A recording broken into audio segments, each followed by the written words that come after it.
La mística ciudad de Dios, magna obra de la venerable Madre Sor María de Jesús de Ágreda, se erige como una summa mariológica que reinterpreta la historia de la salvación desde la perspectiva de su coprotagonista silenciosa.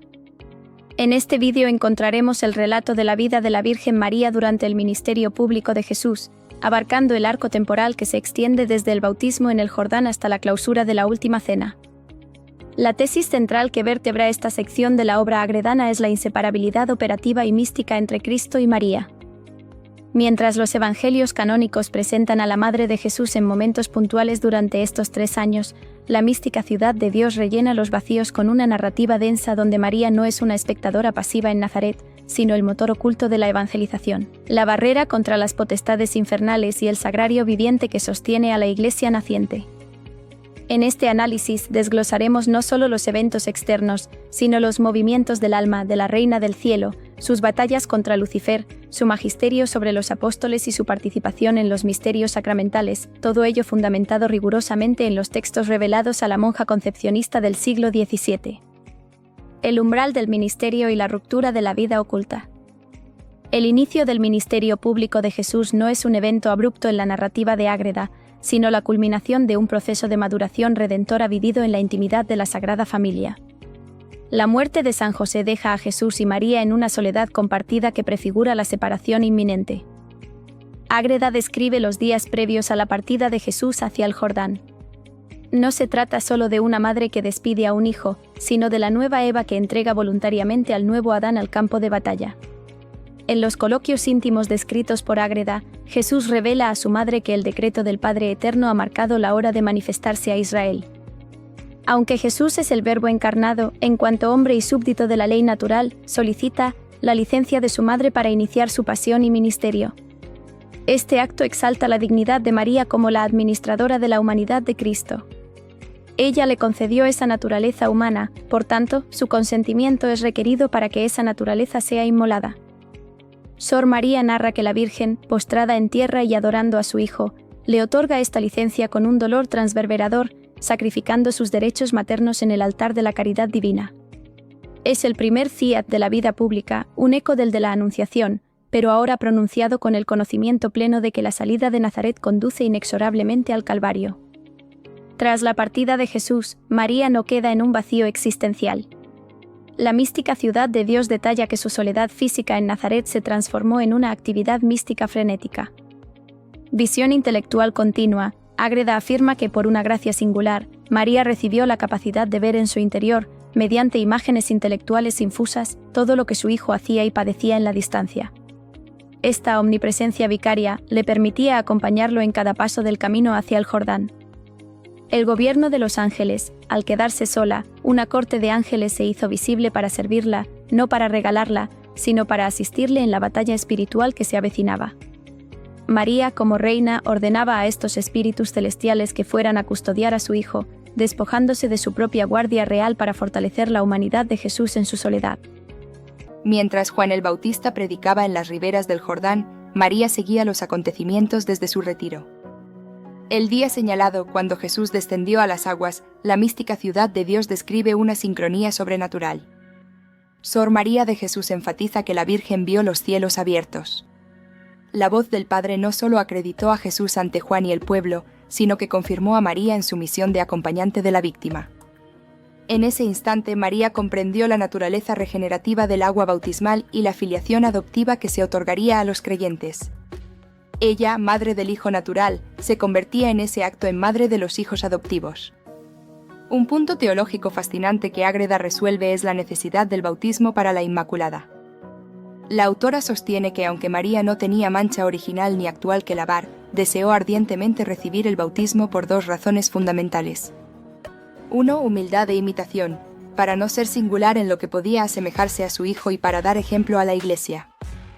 2. Aumento de gracia, el sacramento operó en ella no la justificación, sino un crecimiento intensivo de la gracia santificante y el carácter sacramental que la configuraba con Cristo sacerdote, profeta y rey. Según la narrativa, Jesús mismo bautizó a su madre. Ágreda sitúa este evento en un momento de intimidad sublime, donde el Hijo vierte el agua sobre la cabeza de la Madre, y la Trinidad se complace en ella más que en todas las criaturas bautizadas juntas.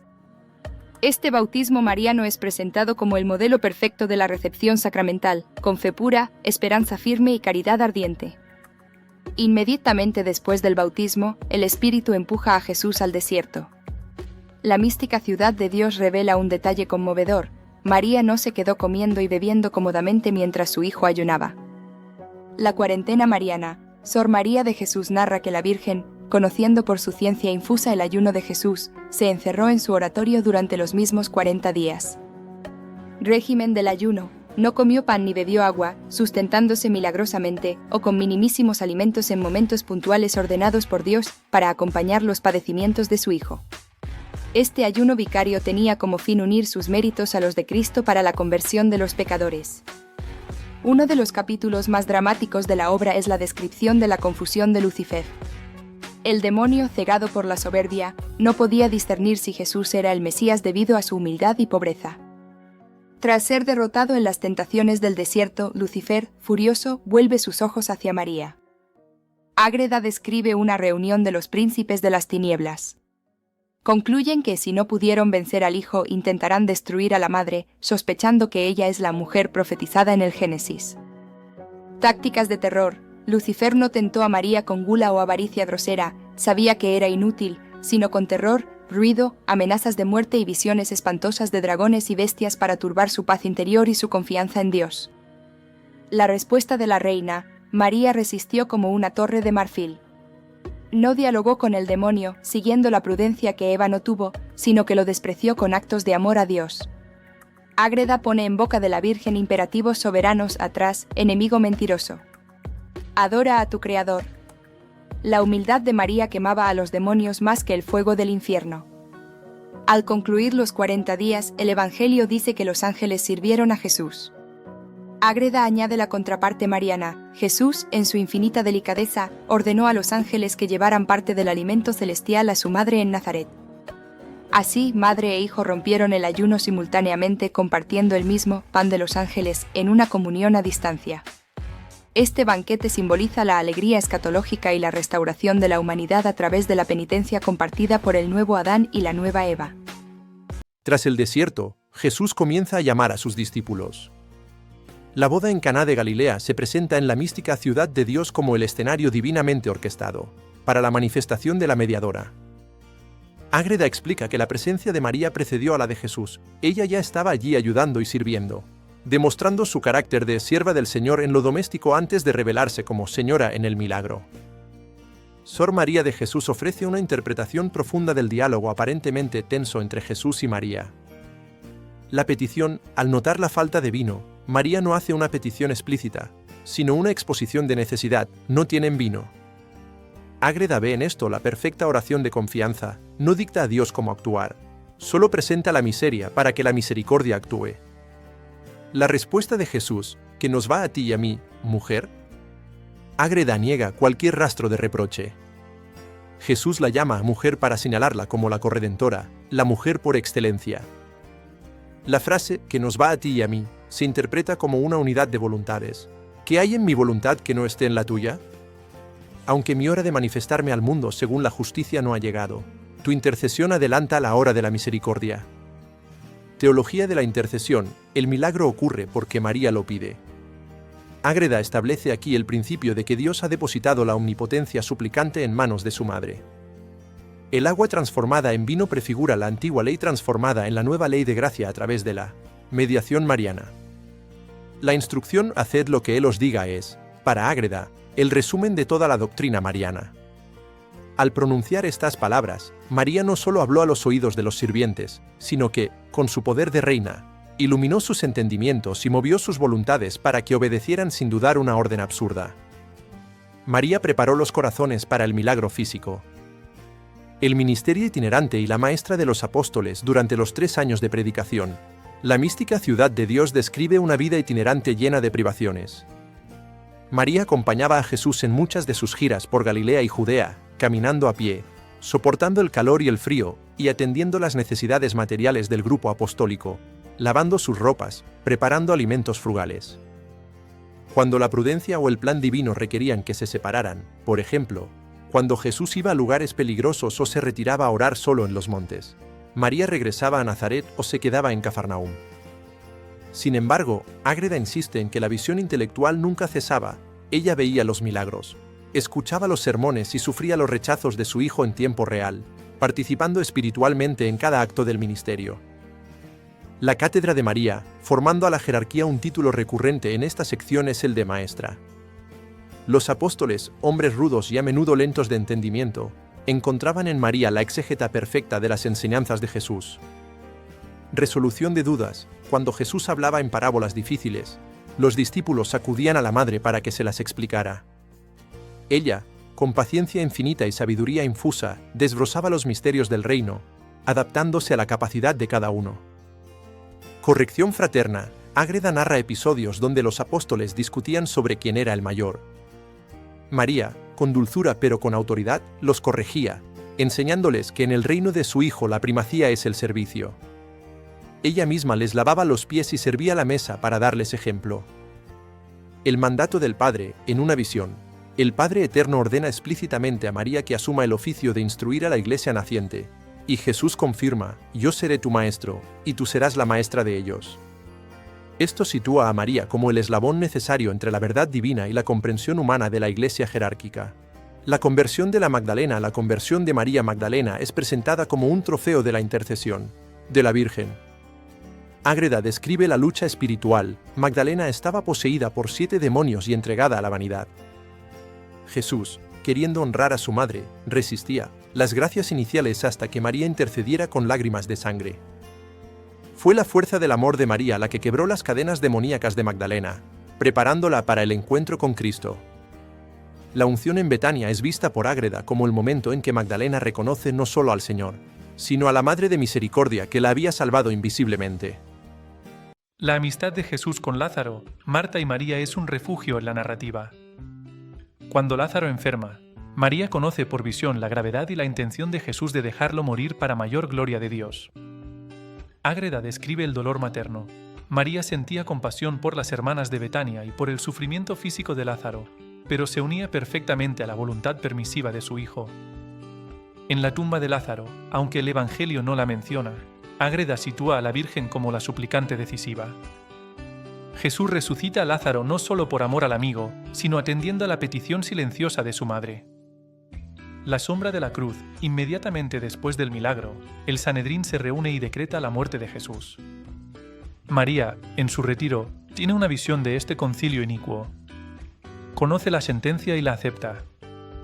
Ágreda describe aquí un martirio anticipado desde la resurrección de Lázaro.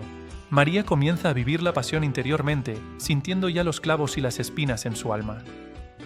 Su oración cambia de tono, ya no pide que se aleje el cáliz, sino fuerzas para beberlo junto a su hijo.